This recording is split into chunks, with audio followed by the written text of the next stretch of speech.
السلام علیکم ورحمۃ اللہ وبرکاتہ۔ آپ دیکھ رہے ہیں حکیم احسان الخالق یوٹیوب چینل۔ آج کی ویڈیو شروع کرنے سے پہلے اللہ تعالیٰ سے یہ دعا ہے کہ اللہ تعالیٰ تمام روحانی جسمانی امراض میں مبتلا لوگوں کو شفائے کلی، شفائے کاملہ، عاجلہ، مستمرہ نصیب فرمائے۔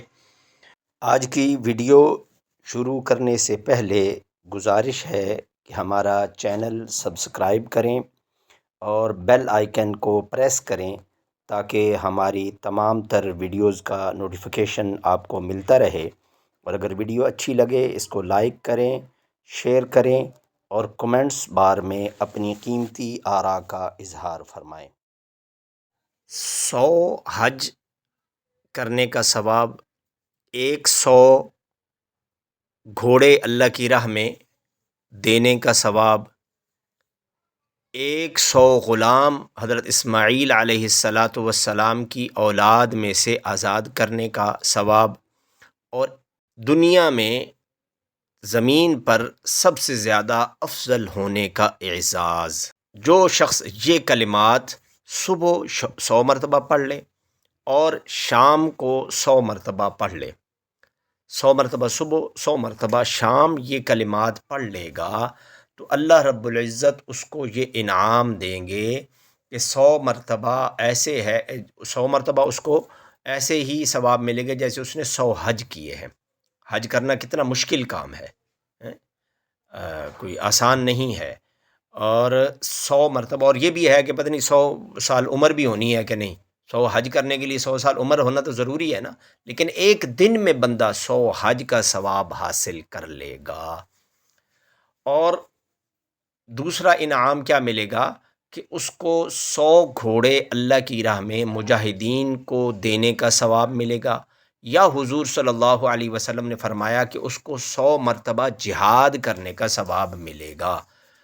اور تیسرا کیا انعام ملے گا کہ حضرت اسماعیل علیہ السلام کی اولاد میں سے 100 غلام آزاد کرنے کا ثواب ملے گا۔ یعنی اسماعیل علیہ السلام کی اولاد اگر کسی کے غلام بن گئی کسی وجہ سے، جنگ کی وجہ سے، تو ان کو آزاد کروانے کا، ایک نبی کی اولاد کو آزاد کروانے کا ثواب ملے گا۔ اور اس دن کوئی شخص دنیا میں اس سے افضل نہیں ہوگا سوائے اس شخص کے جس نے اس سے زیادہ مرتبہ یہ کلمات پڑھے ہوں گے۔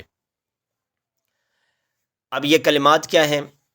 سبحان اللہ والحمد للہ ولا الہ الا اللہ واللہ اکبر۔ اب اس کی فضیلت کیا ہے؟ سبحان اللہ جو شخص صبح و شام 100 مرتبہ پڑھے گا تو وہ ایسے ہے جیسے اس نے 100 حج کیے۔ الحمدللہ جو شخص صبح و شام 100 مرتبہ پڑھے گا وہ ایسے ہے جیسے اس نے 100 گھوڑے اللہ کی راہ میں جہاد میں دیے، یا 100 مرتبہ اس نے جہاد کیا۔